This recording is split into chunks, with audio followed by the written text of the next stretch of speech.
খুব ইম্পর্ট্যান্ট। আপনি যদি কাউকে কিছু দিতে চাইছেন, সেটা আপনার ইমোশনাল কোনো কিছু কিংবা মেটেরিয়ালিস্টিক কোনো কিছু কিংবা আপনার নলেজ, সেই যে মানুষটিকে আপনি দিতে চাইছেন সেই মানুষটির রিসিভিং কন্ডিশন কতটা রয়েছে বা কতটা রিসিভ করতে পারে সেটা দেখে নেওয়াটাও কিন্তু ভীষণ জরুরি। কারণ আপনি তো আপনার সম্পূর্ণটা দিতে চাইছেন, যতটা আপনি জানেন বা যতটা আপনার নলেজ রয়েছে বা যতটা আপনার ইমোশন রয়েছে কিংবা মেটেরিয়ালিস্টিক জিনিসের মধ্যেও যতটা আপনি দিতে চাইছেন। আপনি তো দেওয়ার ব্যাপারে আপনার যতটা মনে হচ্ছে ততটা দিচ্ছেন, কিন্তু যিনি নিচ্ছেন তিনি কি ততটা নেবার মতো রিসিভিং মোডে রয়েছে?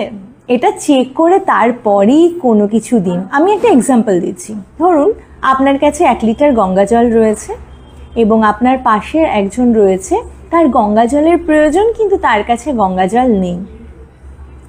আপনি তখন কি করলেন? আপনি ভাবলেন যে আমি আমার যে 1 লিটার জল রয়েছে সেটা সেই মানুষটিকে পুরোটা দিয়ে দেব।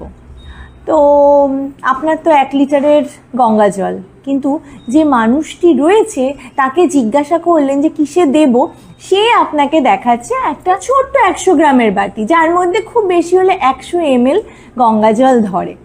তো আপনি কি করলেন?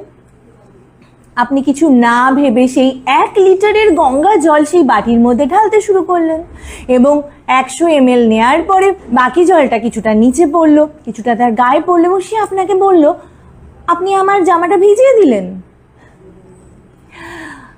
আপনি এই জায়গাটা ভেবে দেখুন যে আপনি কাউকে যে জিনিসটা দিচ্ছেন সেই জিনিসটা নেবার মতন কন্ডিশনে কি সেই মানুষটি আছেন?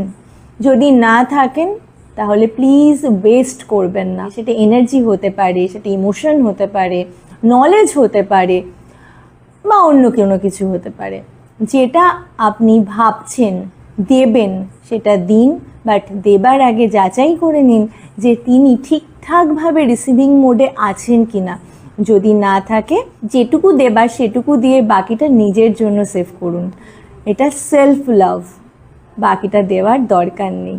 আমাদের এই জায়গাটাতে অসুবিধা হয়, আর এখান থেকেই এক্সপেকটেশন, এখান থেকেই কষ্ট পাওয়া, এখান থেকেই বিভিন্ন রকম প্রবলেম কিন্তু তৈরি হয়।